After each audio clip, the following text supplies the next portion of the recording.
everyone, and welcome back to Walk of Femme with Kempire. I'm pointing the right way this time, and myself, Natalie, also known as Femme Tarot. Thank you for joining us. This is yet another channeled reading. We did one for Michael Jackson, and that was super powerful and very emotional too. I'll link it down below for anyone who hasn't watched it yet. You can go ahead and watch it. And Kempire and I have been feeling since yesterday, and I will let Kempire explain why, because I don't want you to think that I'm making things up, how this reading has been building up. But before we get to that, let me just remind everyone, please like this video if you like it. If you don't, you can still like it and do a good deed. Also, please subscribe to the channel because there's a lot more coming your way. And not just me, but please, if you haven't already, subscribe to Kempire's channel, follow him on social media. Everything is down below. Everything is linked. And that's it. That's out of the way. So I think we can start because I'm feeling that energy already building. And I think that today we're going to find out a lot about, I haven't even introduced her yet. It's almost like given to me that everyone knows who we're doing, although you do know because of the thumbnails and the title of the video. Yeah, but Whitney Houston. And today I have to say that I feel that we're not only going to get Whitney, but we're also going to get her daughter, who also had a very sudden and traumatic death. And that was a big shock. Bobby Christina. And I will explain, or actually, I'll let Kempire explain why, because I don't want to talk about myself. Well, we've been planning to do Whitney for a while. We've been talking about Whitney for a while. When Leo's season had began, I said, this is the season to do it. Her birthday just passed, but we also have been receiving signs, her videos coming up, people are like, oh, that's just coincidence. Well, it's interesting that both of us have been receiving signs of Whitney all over the place. And then even right before this, the day before this recording, you were actually channeling her with messages. She was coming through and other people were coming through. So I'm looking forward to this because like you, I've admired Whitney for a very long time. Her talent. I mean, there's no other voice like Whitney Houston. I'm still upset, Whitney, that I did not get to see you during the My Love Is Your Love tour, which you canceled in Newark. We're going to talk about it because we have to. And there's just so many questions, so many unanswered questions about Whitney Houston's life and her legacy. I have questions that, what does she feel about what's currently going on with her estate? Ooh, interesting. You know a lot more about Whitney's, let's say, life and background than I do. I love her. I love her voice. I grew up with Whitney. I love The Bodyguard. I loved Waiting to Exhale. I just love her altogether. And one song that has been stuck in my mind all day is like, I'm every woman. So that's a sign. I've been singing that in my head, just like with Michael Jackson. I was like, kept getting all these songs. It was just like a mashup of his songs. And this is so I think it's a sign from her. I'll be totally honest. Before we jumped on, I told Kempire, I had to because last night it got really intense. I kept voice memoing Kempire and telling him what I was just receiving and downloading. And at some point it was really late at night and I said, to Whitney and her daughter, Bobby Christina, I said, please leave now. And I was really abrupt. And I feel like they got, Leo woman that Whitney was, I feel like she was just, having a little tantrum with me beforehand because I couldn't feel her. She's here. She's here. She's keeping her distance. She's here and she's laughing and she loves you, Kempire. That's what she's showing me. She loves you. And she's showing me that she would have loved to have met you when she was here. Right. And because you're totally the type of person that she would love to have around. And she was picky and selective. But we'll get to that once you start your questions. Always. Oh, because I do have questions. There have been books, there have been documentaries. Everything about Whitney Houston has been said. But Whitney, she didn't do a lot of interviews, but she did have some iconic interviews. I guess we can start very light. Let's start light. Okay. Did she have a favorite interview and with whom? All right. And hey, Whitney, I love when we can have the icons come through. It's almost as if I'm here with them, because people always asking me, who would you love to interview? And normally, oh, what is that? Sorry, this just jumped out. Six of Wands, it has to do with recognition and being in the limelight and getting the attention. She loved the attention on one hand. That's what she's showing. But on the other hand, she was quite private. So there was like two sides of Whitney. So, and it was almost like mood swings. She's showing me mood swings. Now, regarding the interview,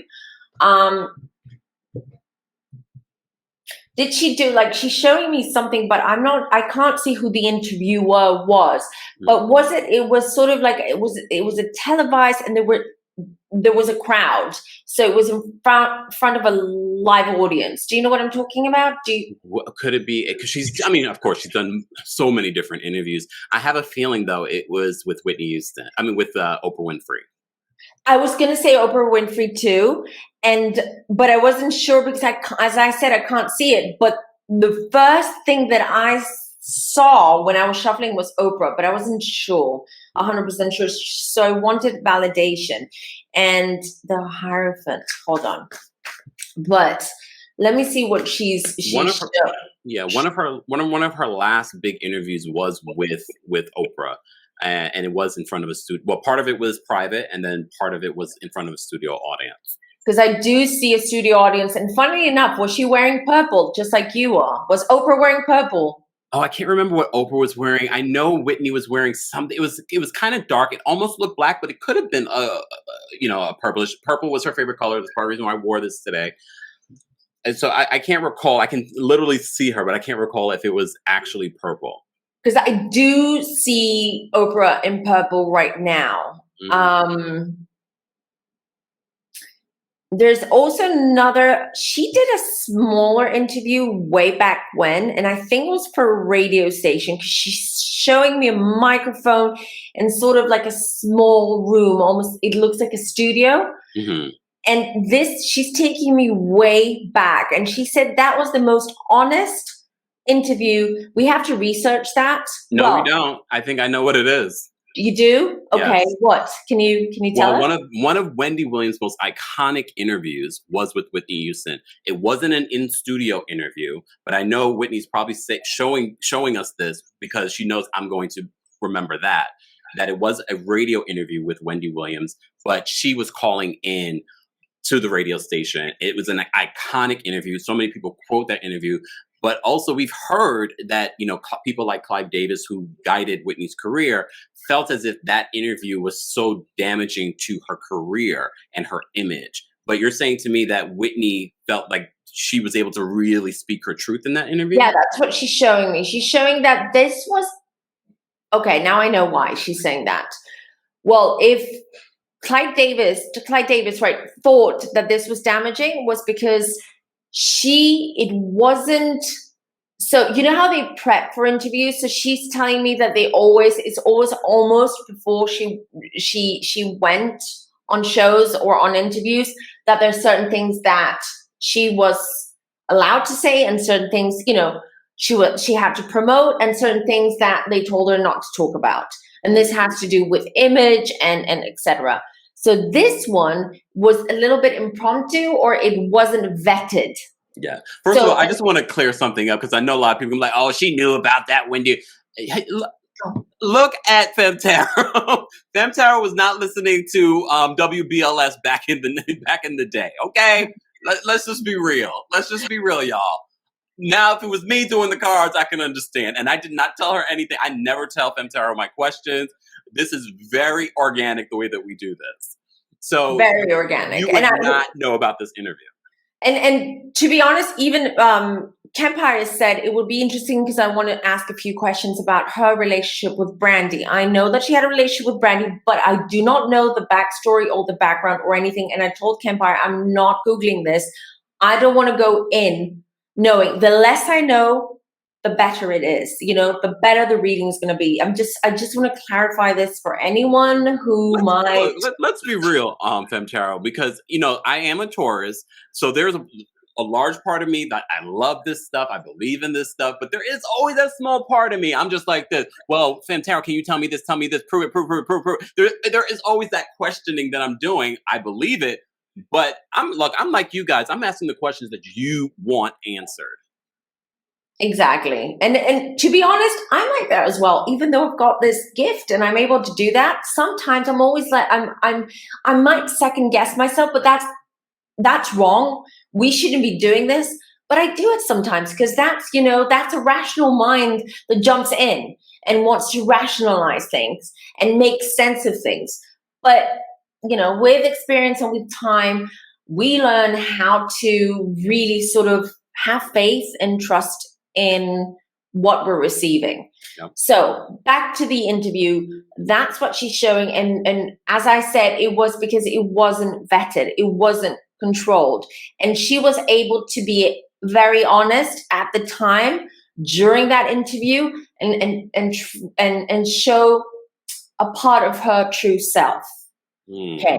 Now I'll point this out. One of my favorite quotes from Whitney Houston from that interview is that, and I believe this wholeheartedly when it comes to fans and supporters and whatnot. She says, "I love you, but I don't live for you." We should learn from that. Wise words. Wise words.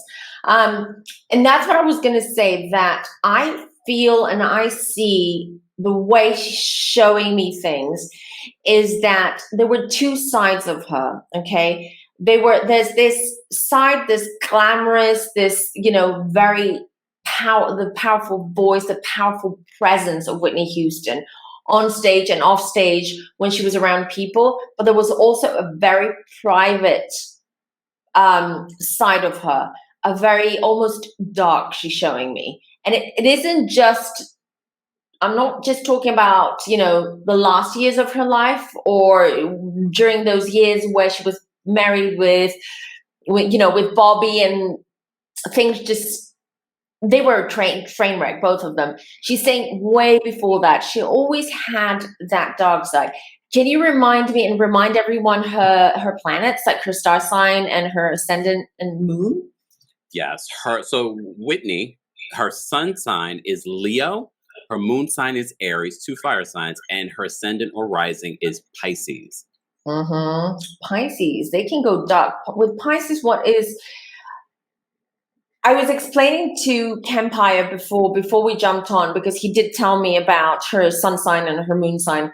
And I said, and with Bobby Christina as well, because we found out that she's a Pisces. And I said, that's interesting because Pisces is the last sign of the zodiac. And usually those are what we call old souls. So they're the ones that usually this is the last life they choose to come on earth to incarnate. For a while, it could be forever or it could be for a while.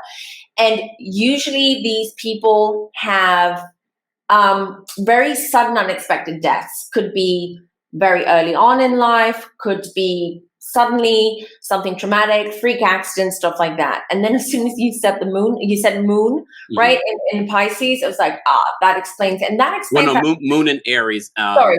Rising in Pisces. Rising, the ascendant. Rising is in Pisces. So that explains also the connection with Bobby Christina and the very sort of peculiar way that they both died the same way and very close to each other.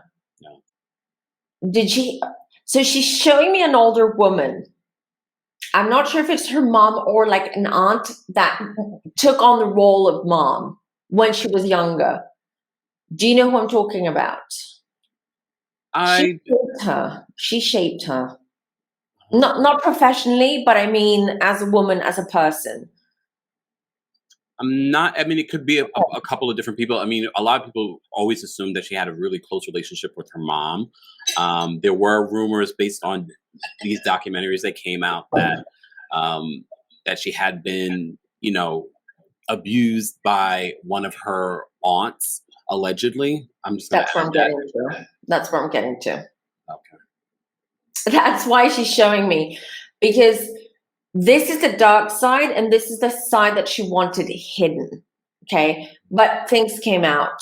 She didn't want to talk about it openly, but there was abuse, and I'm not talking about physical abuse, I'm talking about verbal abuse and control. So what she's showing me is, and I'm seeing it in front of me, is that she had an issue in life control with people who were trying to control her, with people who would interrupt her. For instance, she hated people who interrupted her.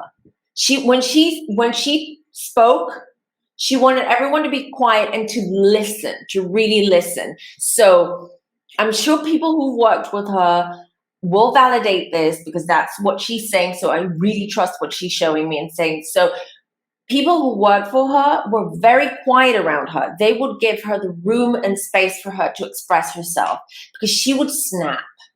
There was that snappy side of her. And that came from that childhood. I keep seeing, I told you yesterday, I knew this already, that she was into gospel and that she was into church and all stuff, but that was something happened, or that was a very important part of her life. Church and that community, okay? And that community she's showing, on one hand, shaped her, as is this woman, which is her mom or someone she saw as her mom. That's not 100% clear. So what she's showing me, what I see, is that at the same time, that community was very, very toxic. So she had issues with God and religion. She was deeply faith, like in her faith when she was younger, but the community and things that she saw and found out, and because of the verbal abuse as well, that abuse and control that they were inflicting on her, she struggled with it all her life. What was her relationship with God? What was her faith? She felt she was losing it, but she was trying to grasp it, if that makes sense. That's what she's showing. So she had a very complicated relationship with God. And she was struggling with it. She couldn't overcome it. She had immense guilt. And it was almost like a love and hate thing with her faith. Really interesting. Because I see a cross in front of me, but at the same time, I see her throwing the cross away and then reaching out for it again. So there's that back and forth. Okay. So her best friend, Robin Crawford, wrote a book. I want to know how Whitney felt about what Robin Crawford said in that book, and what really brought their friendship to an end.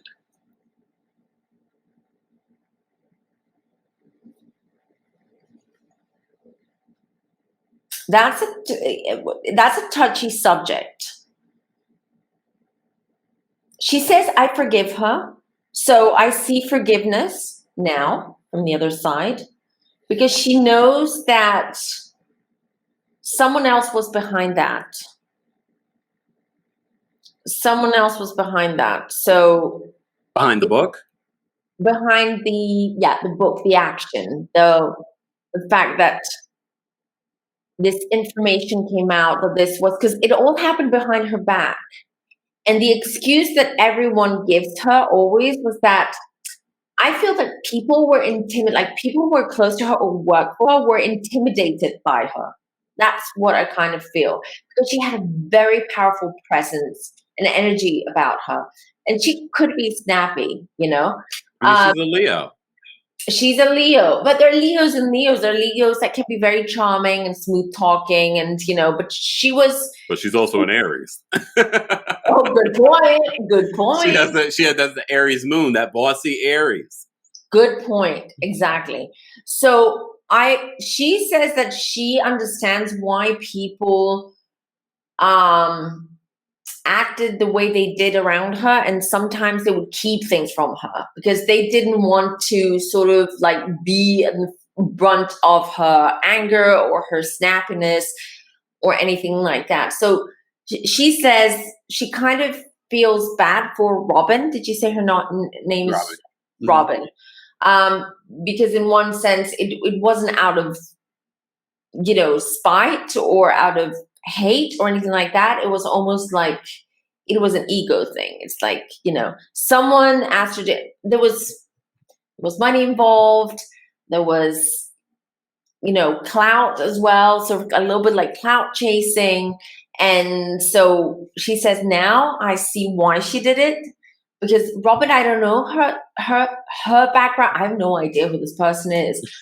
But I see her as a very, like, almost what she orphaned as a child. I feel like, or she grew up in foster homes. So I see a very disturbing childhood, like no stability with this person. Okay. So she had to hustle to get to where she got to. That's how she was. And Whitney sees that now. But she says that was hurtful. And generally she had trust issues with people. She says it. Wow. She says it clearly. She's like, I had trust issues with people. And it came again from her faith and the church and the community since she was a little girl. And sorry, one more thing, because like she said, she didn't necessarily, when she started singing at church and she was such a good singer, and I think, was it Diana Ross that was her aunt? No. Dionne Warwick was her cousin. Dionne Warwick, yeah, right. She says that she didn't want to sing. Like, that wasn't her aspiration or her dream when she was little, when she was much younger. She was almost forced to it because she had such a powerful voice and she was such a talent. So she's like, that wasn't my dream necessarily. That wasn't what I really wanted in life. But that was my path. I had to go down that path. What did she really want? I mean, this is going to sound weird for people. I'm just telling you what I'm seeing, what she's showing. I do see like a cabin in the woods and in a mountain, almost like a Canadian landscape. Simple life. I'm asking her what that means, because that could also symbolize something. And she's saying all she wanted was, she didn't want to get married. She's showing that wasn't, how little girls like always dream of their marriage and their wedding, and they always have this fantasy of what their husband's going to be like. She said, I never had that.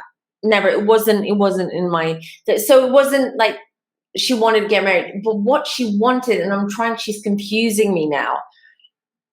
Who is a pilot? I don't know. She's showing me a pilot. So I don't know who in her family or someone she knew who was a pilot. Maybe she even had a relationship with a pilot way back, like when she was much younger. But I do see nature, and I see, she said, she's saying that she was herself and calm and balanced when she was in nature, especially in a mountainous area. Okay. She didn't like the water very much, apparently. She didn't feel, she had a little bit of a fear of water. So mountains, trees, that was her grounding space. So she wanted something more grounding, more quiet, very different to where she eventually, ended up in. But she said she didn't have time to figure out, because she was quite young when they kind of like, said, wow, you're great at it. Let me introduce you to a couple of music producers because you could become a star. So she never had enough time to sort of realize what her dreams were. But this wasn't it when she was younger. I want to ask her, because, since her passing, and we will backtrack just a little bit, but I do want to know about present day. Before I ask about Pat Houston, who's the executor of her estate, I want to ask her what she's doing, because when we did the Michael Jackson channeling, Michael Jackson was still on the other side. Michael Jackson had not reincarnated. Has Whitney Houston reincarnated? She's laughing. She's like, I might be soon. Oh. Soon. Look at your face. I love it. Okay. Because when we did the Michael Jackson channeling, Michael was not coming back no time soon. No, he was adamant about it. but she's saying she might be soon, and I'm trying to figure out what, like, as what, if she wants to, does she want to continue where she left off? Like, what does she want to do? And she's showing that she wants to come back as a woman again. Different race, I see. Yeah, because being black. Girl, I don't blame you. Being black, it was a struggle. Not as much as back then. You know, things have changed since then. Yeah.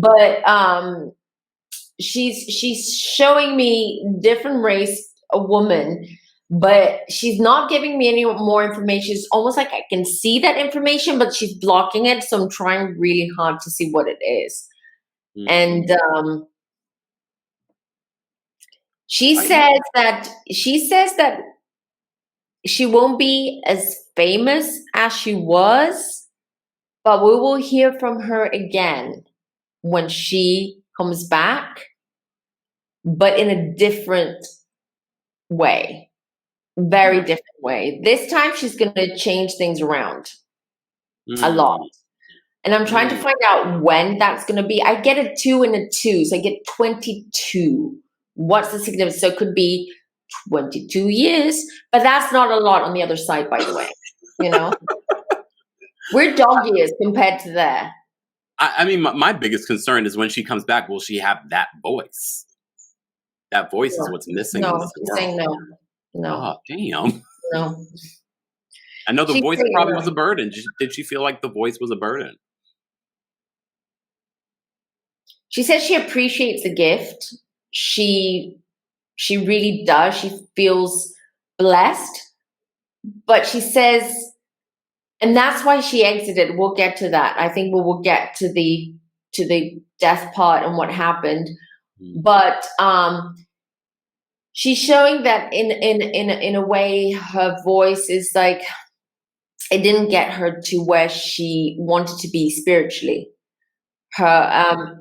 It wasn't a burden, but at the same time, it was almost like a curse in a sense.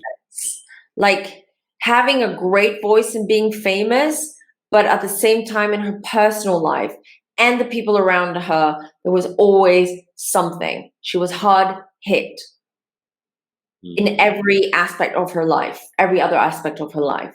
Hence, she says why her coping mechanism, or let's say her, sort of dissociating from reality, was doing drugs. She never did drugs. She started drugs. She's saying, I know I'm jumping around, but I'm just she's giving me. She started doing drugs late in life compared to other superstars or other artists or other people who may have experimented with drugs, in your teens. Everyone pretty much, not everyone, but most people have kind of experimented out of curiosity. She said she didn't. It came late in life. And then she realized that was escapism. That was a coping mechanism, because she's showing, I was suffocating. And I didn't realize at the time. That's what she's saying. I didn't realize at the time. I could not pinpoint what it was, but I was suffocating. I see her doing this. Yeah, I know. We went from one topic to the other. No, which is fine, because I know one of her brothers did an interview talking about him introducing her to drugs. And the way that he made it seemed, and late in life could be different for everyone, but he made it seem as if it definitely was before her relationship with Bobby Brown, because, a lot of people blame Bobby Brown for her addiction. But from what we were hearing, according to people's accounts, was earlier in her life. Right. That's what she's saying. Earlier. It wasn't Bobby Brown. It wasn't Bobby Brown who introduced the drug. It was earlier. But it wasn't, let's say, at the age of 15, 16, where most teenagers, they go through this identity crisis. They're trying to figure themselves out. They kind of experimented. She said, no, I was very, very focused. Again, it had to do with her faith. She's showing me her faith in her relationship with God. She felt that she was betraying in a way God if she did drugs or if she, went down that path. And it all kind of like, when that's what she's saying, I'm also seeing 17. So it all kind of started the whole questioning her faith, and not in a dramatic way, but where it all kind of started when she was around 17. She's saying just before she turned 18. So that summer when she was 17, and Summer of 17. Summer of 17. And so she's showing me that, and this is where it all kind of like, and this had to do with her relationship with, as I said, God. And it was a lot of back and forth.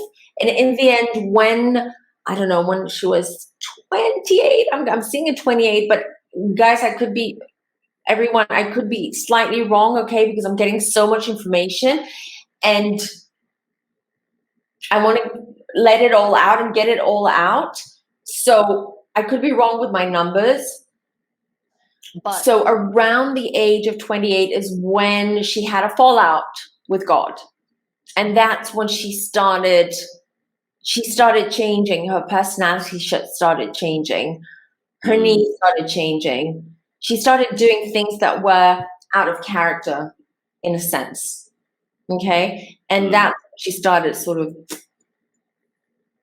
falling into a dark pit, including drugs and drinks. She's showing me bottles of champagne and vodka and stuff like that. So yeah, there was substance abuse. It wasn't that bad. It was manageable, but it just went downhill pretty fast. Like after that. So wow. Well, since we're talking about that, and we briefly touched on Bobby Brown, can you tell us a little bit about what connected her to Bobby Brown and what went wrong towards the end? Because we got one version of the story while she was talking with Oprah Winfrey, but I think now, because she's not in the public eye, she can really be honest. If she wasn't fully honest then. You know what's funny? She's making me want to cry. So she's saying that the topic of Bobby Brown is very sensitive. You and I know in a sense why, because she told us, or she told me, and I told you last night. And she's saying it's a very sensitive one with him because he is a good guy. Okay, deep down, but he's been through a lot. She's actually using the SHIT word. That he's been through the grind and he's been through that. And he's not himself. She's saying that he's completely disconnected with himself. It's been like this ever since she was still here with us. Very disconnected. I'm also going to say, and she's showing me, and this is up to people if they want to believe it or not. Okay, I'm just the messenger, so don't shoot the messenger. But I see dark arts and dark magic. So at some point, Bobby Brown was involved in some kind of dark cult that they were into dark arts. And since then, he hasn't been himself. So she's saying that a lot of times what we used to see, and we would say, oh God, Bobby Brown is completely, SHIT faced.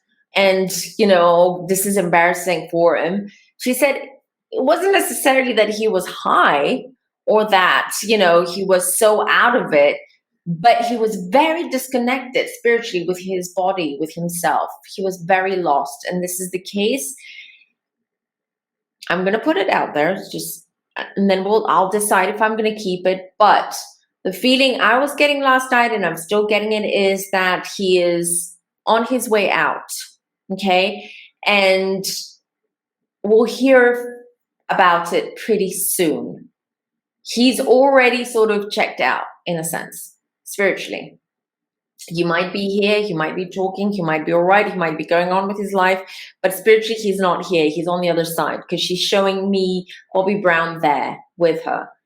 But he's very phased out, which means to me that he is, between two worlds. Not necessarily in a coma or anything like that, but I mean spiritually. So that I see it means that he's on his way out. Yeah, that's what I get about Bobby Brown, and she's very protective over him.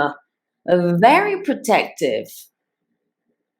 She doesn't like it when people talk bad or ill of him. Still, she's like, he's being misunderstood. He's misunderstood because he was struggling a lot with a lot of things. His dad, what's up with his dad? Do we know anything about him? Something about his dad and his childhood. Maybe I kind of feel that he was either neglected by his dad, or his dad walked out of the family, walked away. And this was very significant for Bobby Brown. Yeah, I'm not familiar with Bobby's family history. If anyone knows, you can comment down below, or we can do our research afterwards and find out. But if there's anything, because I see that he's private, he's also blocking. Again, he was involved in some dark stuff in the past, and they know how to protect their energies. They know how to block so you don't look in. I'm able to see what Whitney's showing me, but I cannot. I'm trying to tap into his energy and I can't. I'm blocked. So it's only what she wants to show me and tell me. Is it the Illuminati? No, not Illuminati. Something similar and different at the same time. Something that a lot of people in the entertainment industry or high-powered people are involved in, or they do. I'm also getting Prince was into that too. Oh Lord. That's exactly what I was shown. Prince was also, there are others as well. I was just shown Tom Cruise. Not Scientology. I'm not talking about some fake religion, whatever. Something dark with magic and rituals and stuff like that. So, but not Illuminati, not skulls and bones, not in that. In that level, but still something where there is personal sacrifice in order to get you sacrifice personally yourself and things about you in order to manifest fame, name.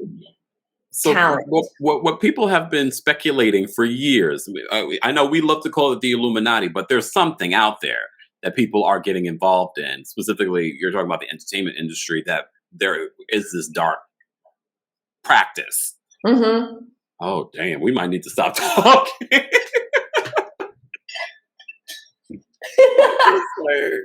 Let's move on to another topic. Whitney, first of all, Whitney would, as I said before, if there were someone I wanted to interview, it would be Whitney Houston. I probably definitely would have been a little intimidated because she is a Leo, but I have a Leo moon, so I can intimidate too. But one of the questions sorry to interrupt. She said she would have loved to be interviewed by you, and she said she would have asked you to wear yellow. Oh, why? And it just clicked to me. Yellow is your color, but you'll find out about this at some point, everyone else. But she said, that's what she's saying. She said she would have loved to be interviewed by you because she loves your energy and she loves your style. And she would have asked you to wear yellow because I'm actually seeing you in yellow. Oh, wow. Whitney. Look, Whitney, because I'm going to treat this like this is our interview, Whitney. Sorry, Femtara. you're the interpreter. You're the interpreter. One question I always ask celebrities is, if there was one question that you would have liked to be asked, but you are never asked, what is that question, Whitney?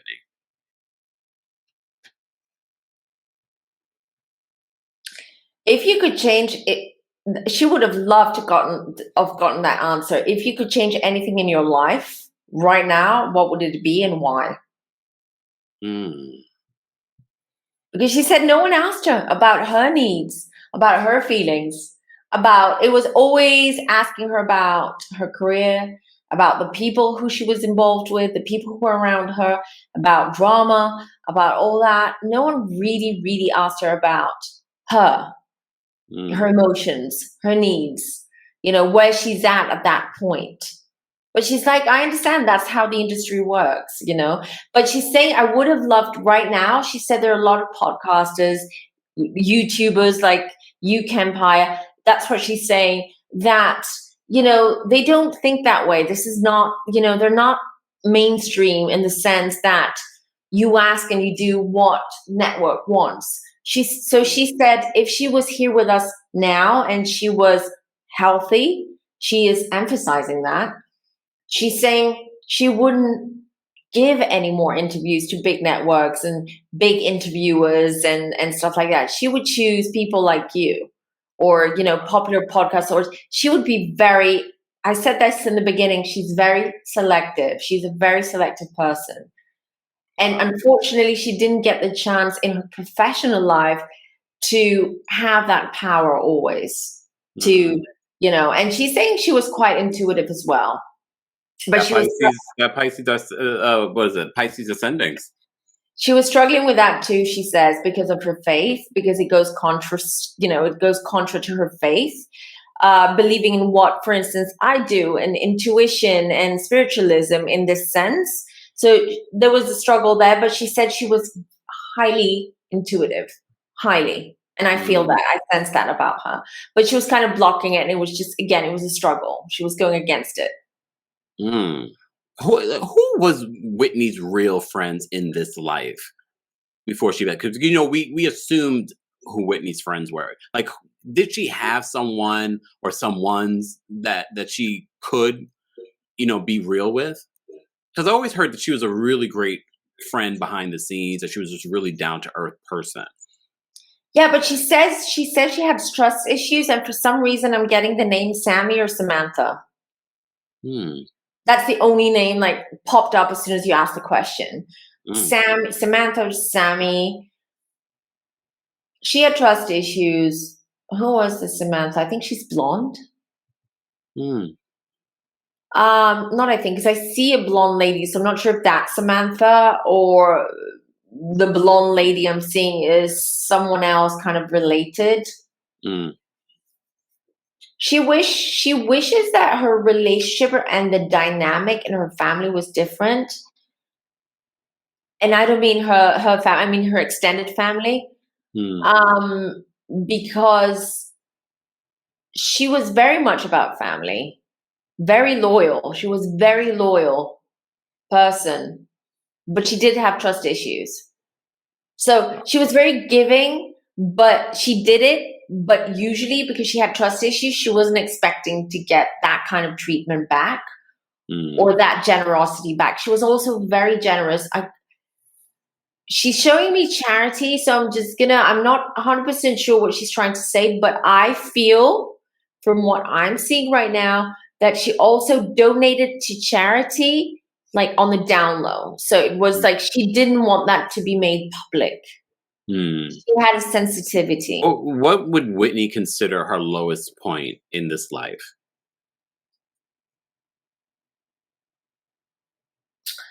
She's smiling. She's like, "Oh, you're gonna take me there, aren't you?" That's what she's saying.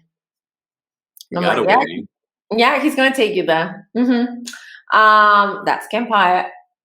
She's like, no, but she's smiling. She's like, there are two. One of them she doesn't want to show me, and the other one is an event that happened. Something happened, which was an eye opener to her after she gave birth, after she had Bobby Christina. Did she have her? Did she have her, and then a month later she had to go on a tour, or she had to go traveling? I believe, yeah, I do. I recall. I think it might have been the Bodyguard tour. Because I know she was pregnant during the Bodyguard. Tough, and she had a near-death experience around that time. So it wasn't the lowest point, but it was a point that led her to her darkest point. Because she had to leave her newborn go work. That's what I'm asking, because that's what I see. I see a plane, she's flying, I see baby, but she also had a near-death experience around that time. Something that scared her, okay? If it wasn't exactly a near-death experience, to her, it seemed like a near-death experience. And that really shook her up, and that kind of changed a lot of things, being a new mom, having to work. And she said she spiraled, like she went through major depression that year. That's what she's showing me. I'm seeing Christmas, and it's almost like she wanted to cancel Christmas. Probably Christina was a baby. And it's almost like she did not want, like, it was always like forced, like you have to put up a tree and do something because you're a new mom now. But she said she went through major depression, and then pooh, it all went downhill. So that's where, let's say, her lowest point began. Wow. Yeah. Well, since we're talking about her lowest point, I think before we get to her passing, because we're gonna get there, because there are a lot of questions. Yes, we have the autopsy, but there are a lot of questions to where her mindset was. But before we go there, I want to talk about her relationship with Brandy. There seems to be this very deep connection with Brandy. Brandy, since her passing, she passed on Brandy's birthday. She literally was at the rehearsals for the Grammys with Brandy and Monica. She popped into the rehearsals, and she was watching them rehearse because they were supposed to perform at the Clive Davis party at this hotel where everyone was staying, including Whitney. That's also where Whitney passed away. Brandy has been deeply affected by Whitney's passing. Brandy has looked up to Whitney. That is her mentor. That's her godmother. She's even gone through her own ups and downs, and people claiming that Whitney was their mentor, and like Brandy's very sensitive when it comes to Whitney Houston. So I need to know Whitney's thoughts on Brandy and what Whitney's message for Brandy is right now. Well, let me ask you this, because she's showing me like she's protecting Brandy like an older sister, or like a mom even. Like I sense sort of like a mom energy around Brandy. But they're also, I feel that they would butt heads. Like it was because, it was Whitney is who Whitney is, and she would maybe give advice or, unsolicited advice to Brandy, and sometimes Brandy would react to it, and they would butt heads because Brandy wouldn't stay quiet. Sometimes she would be like reactive. So she's like a true Aquarius. Brandy Aquarius? February 11th. My girl. Team Aquarius. Yeah, the thing is that I feel now I'm kind of tapping into Brandy's energy right now. I feel that Brandy feels guilt, not because obviously she's hurting, but I feel that maybe Brandy did not show Whitney enough or the right way how much she truly appreciated and loved her. I feel that maybe Brandy, the way she communicated with Whitney was special. I feel like they had a special bond, like a special way where they communicated, and did they have ups and downs? Because I see like rumor on the street out, going, rumor on the street, they did. Just a reminder for people that don't know, Brandy has always looked up to Whitney. Brandy met Whitney in her teens. So, but they've had this friendship. But rumor on the street is that their friendship has had some bumps in the road. Nothing to the point where I don't think it broke off the friendship, but it's definitely had bumps in the road. Yeah, that's what I see, like falling out and then back, like almost, but not in that extreme way where they were hurting each other. It was almost like they would be sick of each other and then just like miss each other.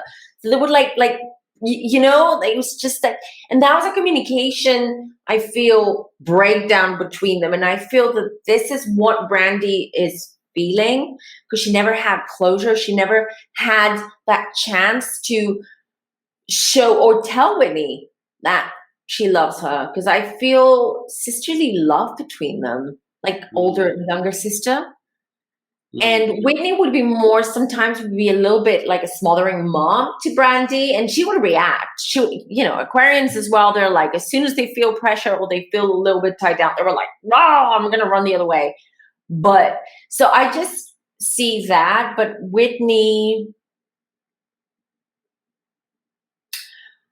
she's going to make me cry not because Whitney's going to cry, but I think I'm again still in Brandy's energy. Was Brandy at the hotel? Did she see Whitney when she had passed? Because that's what I'm getting. That's never been confirmed if she had actually saw Whitney, but they were all staying at the same hotel. They were all staying at the same hotel. She had found out. I don't know if Brandy, she's never revealed that, and Brandy's, is notoriously private.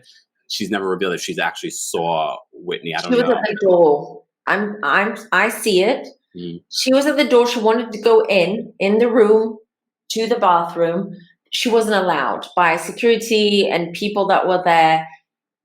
She was distraught, but at the same time, she couldn't believe it. She's showing me that Brandy could not believe it, that Whitney was gone unless she saw her. So she had a hard time coming to terms with it and to have closure with Whitney's death, because she was shocked and she wanted to see her and realize what was going on. Now, that's why I want to cry, because Whitney feels bad. There's something open-ended there. There was something between them open-ended there. And they were supposed to, Whitney said that she was way too busy at the time. I feel that, was she promoting something? I feel that she had a full schedule around that time, time of her death. And she didn't really have a project. Rumor has it that she had seen Clive Davis during that weekend, this Grammys weekend, saying that she was ready to get back to singing and get back out there. I don't know if she actively had things happening at that point. She's saying I had a full schedule, and not necessarily, working or talking to people, socialize. Like, she had a full schedule around the time, and she was kind of like postponing to have this talk with Brandy. Although they were meant to have it, there is something open-ended. She doesn't want to tell me what it is. Well, rumor has it, that's why I'm here. You're here to read the cards. I'm here to read the celebrities for filth. I'm not reading Brandy for filth because Brandy has a special place in my heart. Brandy knows. She's been on my platform 5 times. But rumor has it is that Whitney gave Brandy a note that weekend. And Brandy has revealed that, yes, she has, she had received a note from Whitney. She never revealed what was in that note. Whitney, I'm not going to ask what's in that note because that's private. But I do want to ask Whitney, because you both didn't have the time to have that conversation. I want this to be the opportunity for Whitney to say what she needed to tell Brandy in that moment. I kind of know what was in the note, but I'm not going to reveal it because that's private. For Brandy, then, other than any of the other stuff, what is her message? Brandy's going to see this. What is the message? Because I feel since Whitney has passed, there's a part of Brandy. There is a deep connection between these two women. A woman that she idolized as a singer, but there was a deep, almost probably soulmate connection between two of them. I feel like her life, even though it's been moving forward, I felt like there's still a part of Brandy that needs closure, that needs healing for that part. What is the message, Whitney? I hate to be so forceful, but no, it's all right. And I'm in tears again because the message is powerful. She's telling to Brandy, be strong. You forget how strong you are. You can overcome this. I don't know. I feel like maybe Brandy right now is going through some personal stuff, or she's not feeling great, or she's saying be strong. And something about her kitchen, I feel like Brandy likes to cook, or she tries recipes, and she has her iPad in the kitchen, she tries out recipes, and she says that sometimes she messes with her iPad, and sometimes she will like even songs from Whitney will pop up, or specific songs from specific songwriters that they both valued and appreciated are going to pop up. And she's saying, yeah, she's there.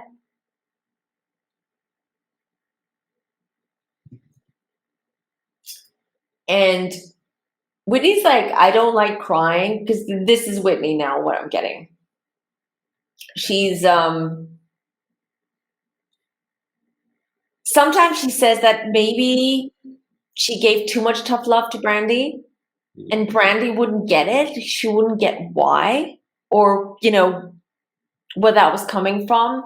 She regrets that, but she said it really came from love, because she knows that sometimes Brandy forgot how strong she was, because she would get too involved in everything else happening around her, and she would get too much involved in other people's emotions and feelings. And she's asking Brandy to start that project that she's thinking of working on. She's working on something, but she's not 100% sure. And Whitney says, I'm giving you my approval, and I'll help you with that. And yeah, there's love there. There's love, and there's a lot of regret there from both sides. I feel there's a lot of regret. And as I said, it's a communication thing between those two that was always sort of creating this tension. They just couldn't communicate the way that the other one expected or wanted. So, and then they would have like a fallout, and they wouldn't talk, and then they would get back together. They're karmic sisters. I heard it loud and clear. Karmic sisters. And Whitney's around, and as I said, especially when Brandy's in the kitchen with the iPad on a stand, I see it on the island counter. She's there.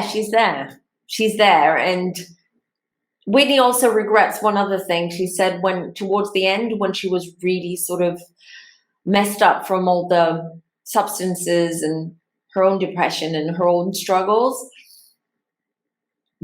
I think she forgot Brandy's birthday. Something like that. Something around Brandy's birthday she forgot. But she was too spaced out, too in her own real world. Like most Leos. No shade, Whitney. No shade. But she regrets that, because that would have been the last time she would have sang happy birthday to her.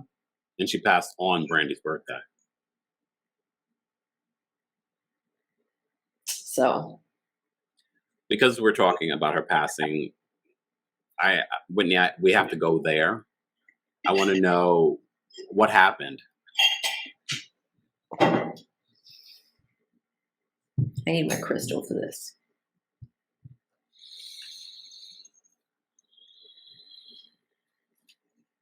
A lot happened. She wasn't eating.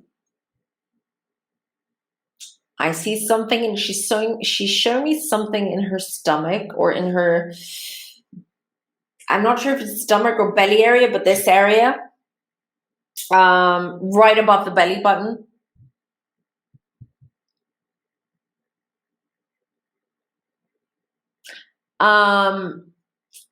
She wasn't eating. She was not sleeping. She was taking too much of everything. And she said, I do see a man though. Okay, wait. I see a man there in that bathroom. So, but I'm not clear whether it was after she died or before. Because I do see a man sort of standing right next to her. A tall man, a white man, like 55, maybe 60 max.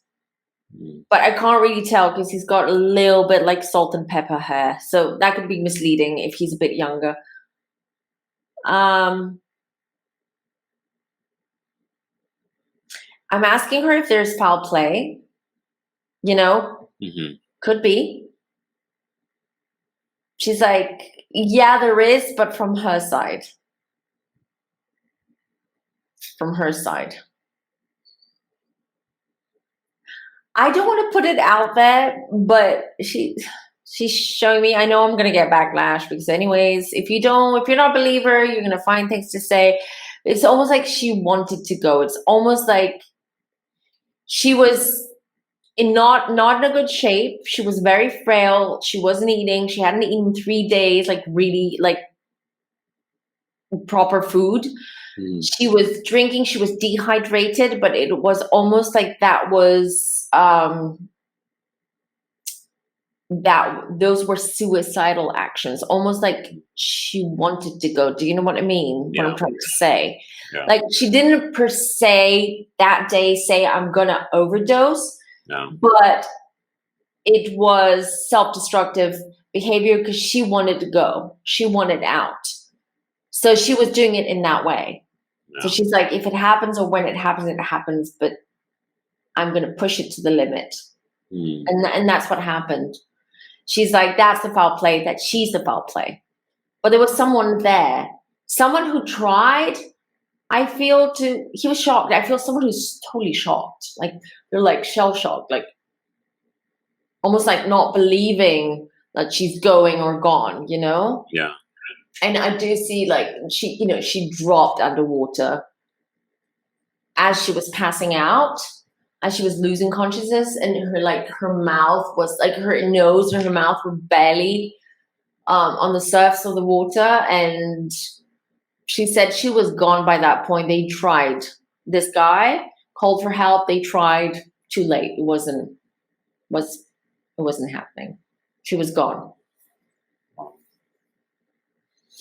And regarding Bobby Christina, because I know that's coming next and she's jumping in, she's like, that was a soul spiritual contract that they both made. That was a soul. And last night, Bobby Christina just jumped in and she was super protective over her mom, and she was showing me things. And, I was like, why is she why is she sort of like putting herself in front of her mom, Bobby Christina? And now I realize why, because Bobby Christina in a past life was the mom in a sense. And she lost Whitney, who was the child, in a very young age. So when they both met in the afterlife, they both agreed that when they would reincarnate, they wouldn't be able to live without each other, right? So if one went, the other one would go shortly after. And that was in their contract. That wasn't going to change. Even if Whitney died a year earlier, 2 years earlier than when she did, Bobby Christina would have followed suit very soon after. So that was pre-agreed. It was in their spiritual soul contract. And they're saying they don't regret it because they need each other. They learn from each other. This is who they are. They learn from each other and they spiritually elevate with each other. But they keep playing with this role, mom, daughter, daughter, mom, in every life. Wow. So, one of the questions people have around Bobby Christina's death, a lot of people wonder if there was foul play in that particular instance, especially because she was dating Nick Gordon at the time. I'm wondering that myself, and since yesterday I've been trying to figure it out. To be honest, no. I don't want to disappoint conspiracy theorists, but well, we want the truth. That's what we want. No, but I don't see. It wasn't a good relationship. I mean, this what was his name? Nick Gordon. Nick Gordon. He's fast too. Oh right, yes, you're right. I don't get good vibes about him. I don't. I mean, that was a toxic relationship. But I mean, I don't want to. Let's not blame him. He wasn't. It was going to happen. She was struggling. They weren't, Bobby, Christina, and Whitney as spirits, as souls, are not meant to be apart from each other. Even when Bobby Christina was born, it was at a time when Whitney needed her. Her whole life changed afterwards. And yes, it spiraled. And you're going to say, but yeah, how did that help? But Whitney is telling me she would have left this earth, the earth plane, this world, way sooner. Again, I'm getting the 22, maybe at the age of 22, if it weren't for having the baby and becoming the mom. So it's almost like she extended her contract. But she was going to have this baby. And I also kind of feel that there was another baby, like an angel baby, as we call them, one that wasn't born. So maybe she had another pregnancy. I believe so. I see a baby boy by her side. I believe she had a miscarriage. I can't recall if it was the Bodyguard movie, but I believe her talking about having a miscarriage. Really? Okay, because she's showing me a baby boy next to her, but this baby boy was not meant to be, to come to earth. These are angel babies. These are babies that are with us spiritually all the time, but they exit at certain points during that pregnancy for a reason.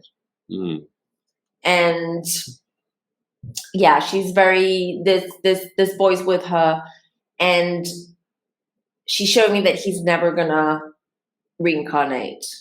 So he's always going to be a spirit on the other side.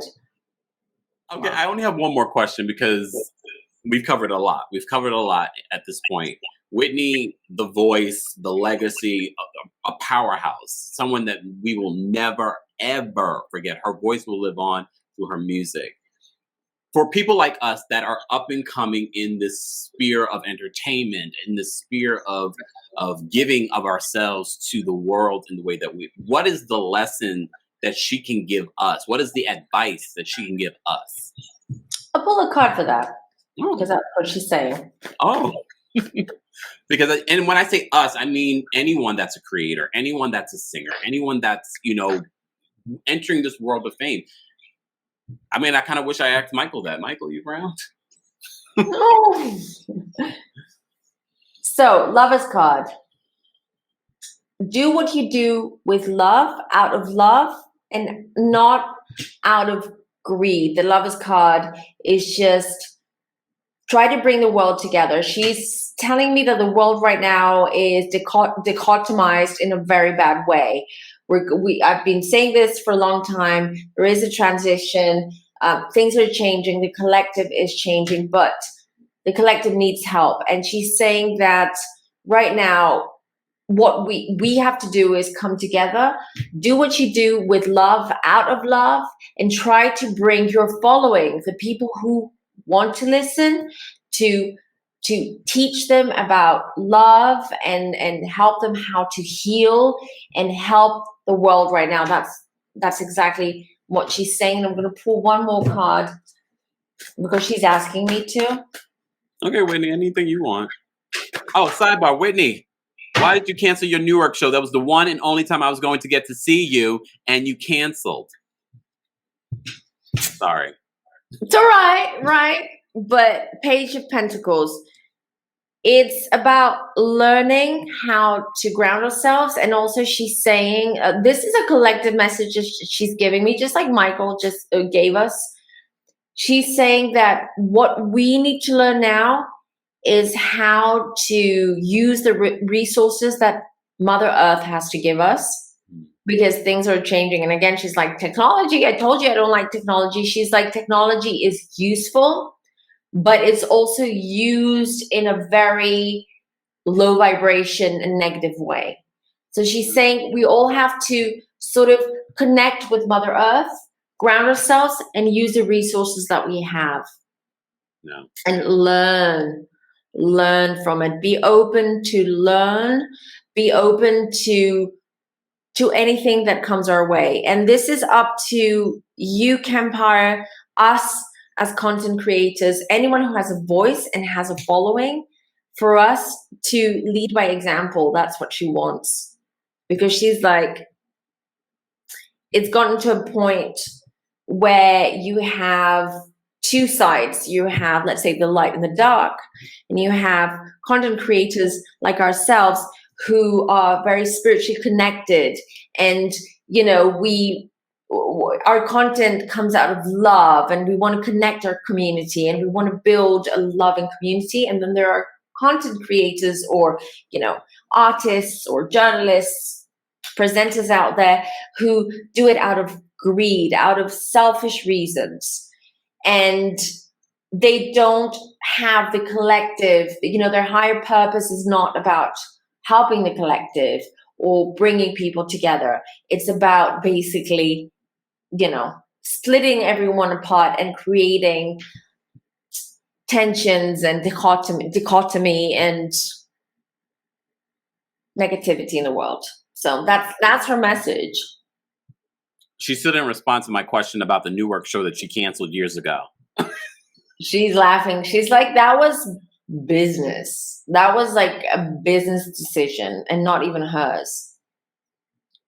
Oh. Yeah, something about contracts, a manager. I see a manager, I hear a manager. She's like, it had nothing to do with me. It had to do with managers' legal stuff, contracts. Oh, I just thought she, you know, a lot of people assumed, Whitney, that when you canceled the show, it had something to do with your demons and drugs and things like that. She's like, she wanted to pull through because she did. She did manage to to perform under these things, but she's like, there were other issues. They didn't want her. She was being controlled. Like she was under. She didn't want to. She said it wasn't her. Okay, other people made that decision for her. It wasn't. She said, "I'm too high. I'm too sick. I'm too whatever." That's what she's saying. It wasn't her. She would have done it. Yeah, she would have made a fool of herself. She's saying, like she did numerous of times back then. You know, especially when she wasn't lucid. But she's like, when you're on a cocktail of drugs and alcohol, you don't care. You just do it. You know, you don't have self-awareness. You're detached. So it wasn't her. Wow. Well then, all right, I forgive you. We can end it like that. That's it. All right, I forgive you. I move on. And we ended like that with a very powerful message from Whitney Houston. Again, she's a very powerful personality. I see her, and I have to say this. She has a very domineering personality. I felt it yesterday, but today she respected me and she's kept her distance, and she was very respectful of her. Like she controlled her energy, and I really appreciate that, because yesterday it was like full on. Ask Kempire. I was like, Kempire, I've gone cold. Like she's all over me. I can't move. This is what she's showing me. Like this is. I was getting ready to go. I was like, when you need me to go live now? I would if I wasn't in bed in jammies. But so, and today, because we had a talk with Whitney today while I was driving back home, and she did that. So I just want to put it out there publicly, right? And she's saying there's a lot more that she wants to share, but now is not the time for a lot of reasons. She's also doing God's work. That's what she's saying. She said her relationship with God now, or the divine, or however you want to call it, she said is fantastic. She's like, I'm at peace now because I'm at home. And I know that what I was feeling deep down and I was questioning, it was all, I was right. And she's in a good place. But she said that there's a lot more things that she wants to share with the world, but now is not the time. That's what she's saying. Like timing is everything with the universe, and divine timing, as we call it. Has she seen Michael? Because the last time we did Michael was pretty too. Oh, yeah, she's seen Michael. Yeah, she's seen Michael, because I knew that from yesterday, and she's not saying this today. She was telling me that yesterday already, because we talked a little bit. I said something to you about Michael Jackson, or you said something to me then, and she popped in and she's like, "Yeah, I'm with Michael." All right, we're done, Whitney. Thank you. Right, she's off, and thank you everyone for watching this Walk of Femme. We enjoy doing these videos. Your recommendations, suggestions for other readings that you want us to do are very welcome. Hit them down below. And before you go, don't forget to like, subscribe, and follow us on social media so you can be stay up to date with everything that we're doing, and especially with Kempire, because Kempire posts and rolls out a lot of content every day. He has at least 2 lives a day, right, Kempire? Well, soon. Well, well, yeah, and Kempire is always on it. He talks about hot topics, anything that you need to know. You will know if you follow Kempire, and of course, follow me because there's a lot more content that's going to come out, and I do lives as well. So if you want to talk to me, ask me, or if you want a live reading or live mediumship reading, you can do that on one of my lives. So follow us. Thank you, everyone, for watching. Till next time. Bye.